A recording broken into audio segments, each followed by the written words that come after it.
آج کا موضوع ہے تاریخ کی عظیم مائیں۔ مثل مشہور ہے کہ ہر کامیاب شخص کے پیچھے ایک عورت کا ہاتھ ہوتا ہے، اور یہ حقیقت ہے۔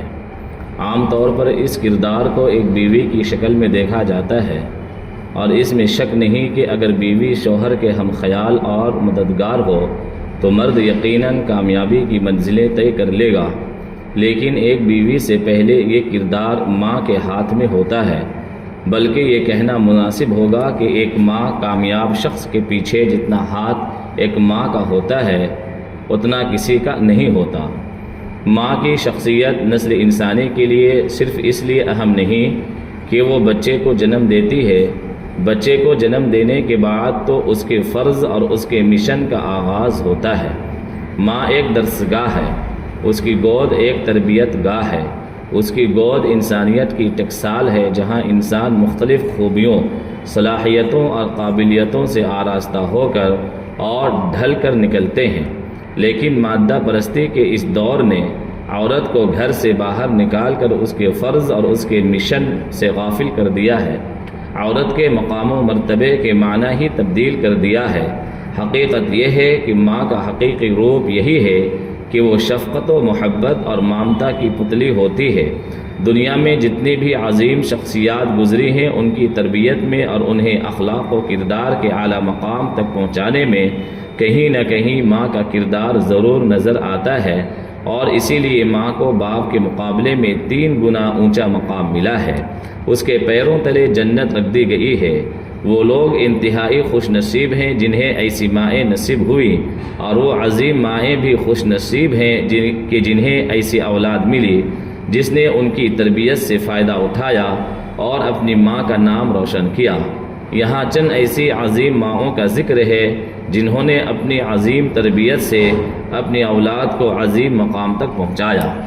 والدے بنات رسول اللہ صلی اللہ علیہ وسلم کی بیٹیاں یعنی حضرت فاطمہ، حضرت زینب، حضرت ام کلثوم، حضرت رقیہ رضی اللہ عنہم اجمعین کی والدہ محترمہ کا نام حضرت خدیجۃ الکبریٰ ہے۔ حضرت خدیجہ رضی اللہ تعالی عنہا کا تاریخ میں مقام و مرتبہ ہر اعتبار سے بلند ترین ہے۔ حضرت خدیجہ رضی اللہ تعالی عنہا ایک طرف اپنے شوہر نامدار کے پہلو میں کھڑے ہو کر ان کی مشن میں بھرپور ساتھ دے رہی تھی، تو دوسری طرف اسی توجہ اور خلوص سے اپنی اولاد کی پرورش بھی کر رہی تھی، اور گھر کے کاموں کو بھی اسی طرح انجام دے رہی تھی کہ آپ صلی اللہ علیہ وسلم پر کسی طرح کا بوجھ نہیں پڑنے دیتی تھی۔ نبی صلی اللہ علیہ وسلم غار حرا میں جب پہلی مرتبہ وحی نازل ہوئی، نبی صلی اللہ علیہ وسلم پر غار حرا میں جب پہلی مرتبہ وحی نازل ہوئی اور جبرائیل علیہ السلام تشریف لائے تو آپ صلی اللہ علیہ وسلم گھبرائے ہوئے تھے۔ اسی حالت میں گھر تشریف لائے اور اپنی زوجہ حضرت خدیجہ رضی اللہ تعالی عنہا سے کہا کہ مجھے چادر اوڑھا دو۔ اس وقت حضرت خدیجہ رضی اللہ تعالی عنہا نے نبی صلی اللہ علیہ وسلم کو دلاسا دیا، ہمت بندھائی اور ہر طرح سے ساتھ کھڑی رہیں اور فرمایا کہ آپ مت گھبرائیے، آپ اتنے عظیم صفات کے مالک ہیں، اللہ آپ کو کبھی تنہا نہیں چھوڑے گا۔ یہ ہوتا ہے بیوی کا ساتھ دینا، اپنے شوہر کے شانہ بشانہ کھڑا ہونا اور ہر طرح سے تسلی دینا۔ امام حسین اور حسن کی ماں نبی صلی اللہ علیہ وسلم کی سب سے چھوٹی بیٹی حضرت فاطمہ رضی اللہ تعالی عنہا کا کردار ایک ماں کی حیثیت سے کیسا ہوگا، اس کا اندازہ لگانے کے لیے یہی کافی ہے کہ ان کی پرورش افضل الانبیاء حضرت محمد صلی اللہ علیہ وسلم اور خاتون اول حضرت خدیجہ رضی اللہ تعالی عنہا نے کی ہے۔ سب سے چھوٹی بیٹی ہونے کی وجہ سے ماں باپ دونوں کو حد درجہ محبوب تھیں۔ حضرت فاطمہ رضی اللہ تعالی عنہا گھر کے تمام کام خود ہی انجام دیتی تھی اور اس میں کسی کی مدد نہیں لیتی تھی۔ حضرت فاطمہ رضی اللہ تعالی عنہا نے انتہائی تنگ دستی اور فاقہ کشی کی حالت میں بھی کبھی اپنے شوہر سے شکایت نہیں کی اور نہ ہی کبھی ان سے بیجا فرمائش کی۔ اکثر بھوک کی حالت میں کئی روز گزر جاتے تھے، لیکن اس کا اثر نہ کام پر پڑتا تھا اور نہ مزاج پر۔ اس حالت میں بھی وہی نرمی اور خوش مزاجی رہتی تھی جو سیرابی اور کھانا کھانے کی حالت میں رہتی ہے۔ حضرت فاطمہ رضی اللہ تعالی عنہا نے اپنے بچوں کی تربیت بھی اسی طرح کی تھی۔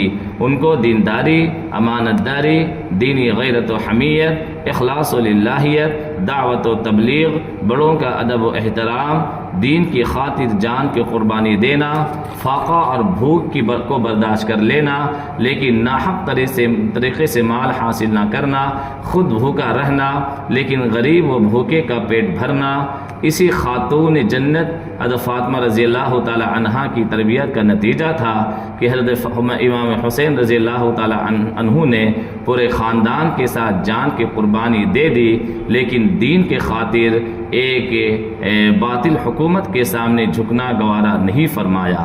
یہ چند باتیں تھیں، انشاءاللہ اس کا دوسرا حصہ آپ کو اگلے دن بتایا جائے گا۔ اللہ تعالی ہم لوگوں کو عمل کرنے کی توفیق عطا فرمائے۔ واقعی میں اللہ رب العزت نے ایک ماں کو بہت بڑا مقام عطا فرمایا ہے۔ گھر کی عورت، گھر کی ماں اگر چاہ لے تو ایک بچے کو زمین کی فرش سے اٹھا کر عرش تک پہنچا سکتی ہے۔ بچے کن ذہن بچے کو کچھ بھی نہ ہو، اس کو دھول سے اٹھا کر اس کو سونے اور ہیرے کے ہمالیہ پہاڑ تک پہنچا سکتی ہے۔